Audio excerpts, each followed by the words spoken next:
Olá, seja bem-vindo ao meu canal. Meu nome é Ângela Natel. Feliz ano novo, feliz 2022. Chegamos com uma leitura especial de férias, de começo de ano.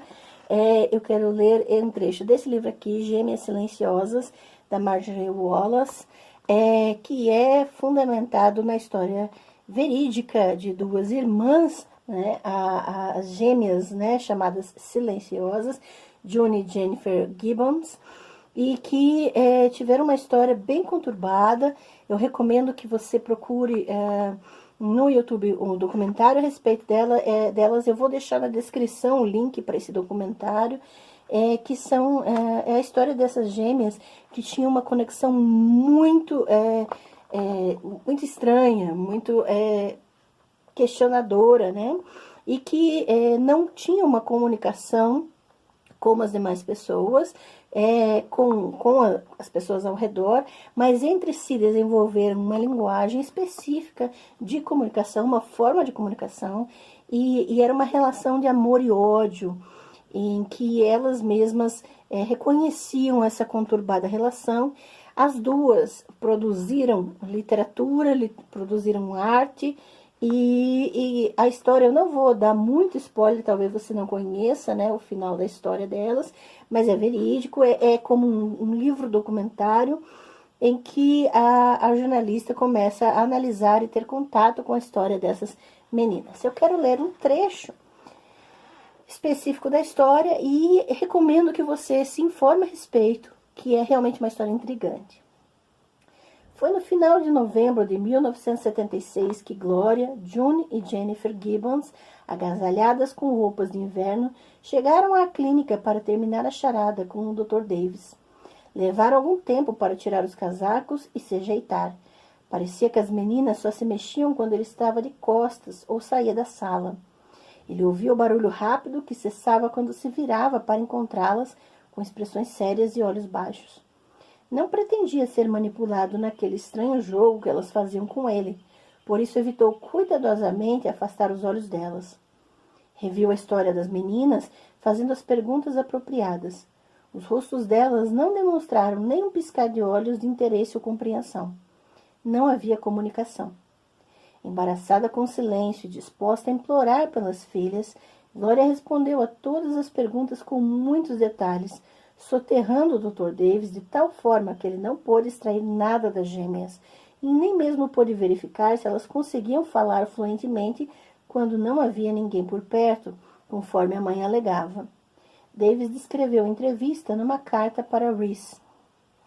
Não consegui fazer com que elas participassem de nenhum intercâmbio verbal, mas elas respondiam às perguntas com um aceno de cabeça quase imperceptível. Com algum encorajamento, desenharam para mim, e Jennifer parece que tem algum talento artístico. June é a gêmea menor com tamanho, mas parece ser um membro dominante, e geralmente é quem inicia as atividades. Evan Davis parece ter concluído errado. Todos os outros observadores das gêmeas consideram Jennifer a líder. O problema era que eu nunca pude saber qual era qual, admitia ele hoje. Acredito que a dificuldade residia no fato de as gêmeas serem diferentes de todas as crianças que eu já tinha conhecido. Atribuí meu fracasso à diferença cultural. Davis estava certo de que as gêmeas eram voluntariamente mudas e que o mutismo fosse provocado por alguma dificuldade para falar fluentemente. Acreditava que era um caso mais difícil que o do mutismo eletivo comum, porque as gêmeas pareciam absorver força uma da outra. O tratamento nessas circunstâncias, escreveu ele para Reese, apresenta um desafio considerável que reluto em aceitar. Passou o caso para Anne Treherne, chefe da terapia da fala em Harvard Fordwest.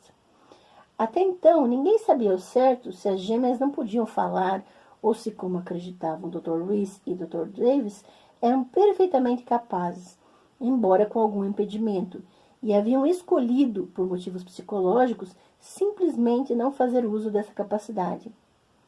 Estava claramente estabelecido que haviam falado um pouco antes de atingir a idade escolar.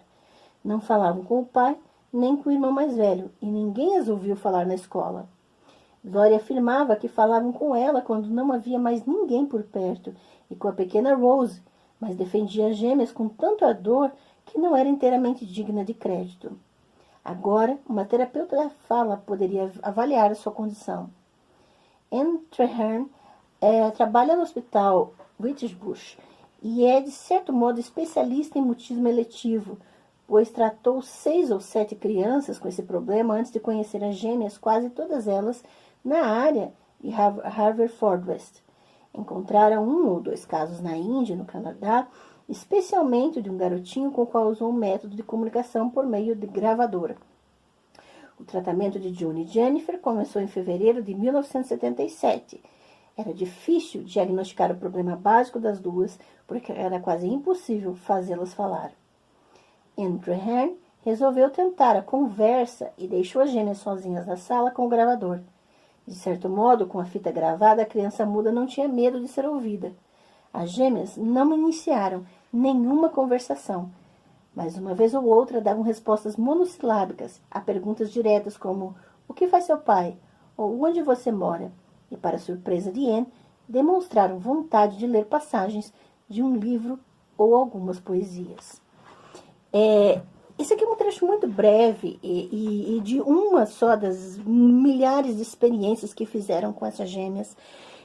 E você pode pensar, mas que história, o que essa história tem de tão interessante, né, ou de tão intrigante?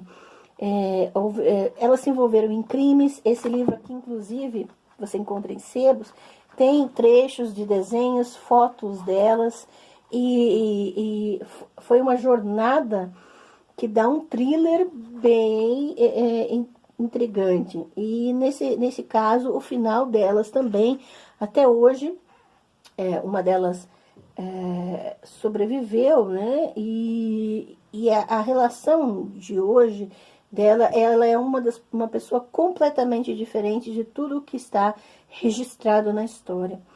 E eu não vou dar o spoiler, que é o mais intrigante de tudo, mas que vocês podem acompanhar e assistir o documentário. Essas gêmeas silenciosas que eram, assim, gênias, geniais, tinham altas habilidades com certeza, e que trouxeram à tona até a forma como as pessoas eram tratadas, a violência que era implementada e ainda é em alguns lugares contra pessoas que divergem daquilo que é considerado normal, né? Então, para a luta antimanicomial e todas as outras questões de violência sobre as pessoas com deficiência ou pessoas que não se encaixam na sociedade, é preciso perceber a que essas gêmeas foram submetidas e o que realmente isso acarretou nas suas histórias. Fica aqui a dica da leitura da semana, a primeira de 2022, com uma história intrigante e verídica para todos nós aqui. Então, boa semana a todos, ótimas leituras e até a próxima.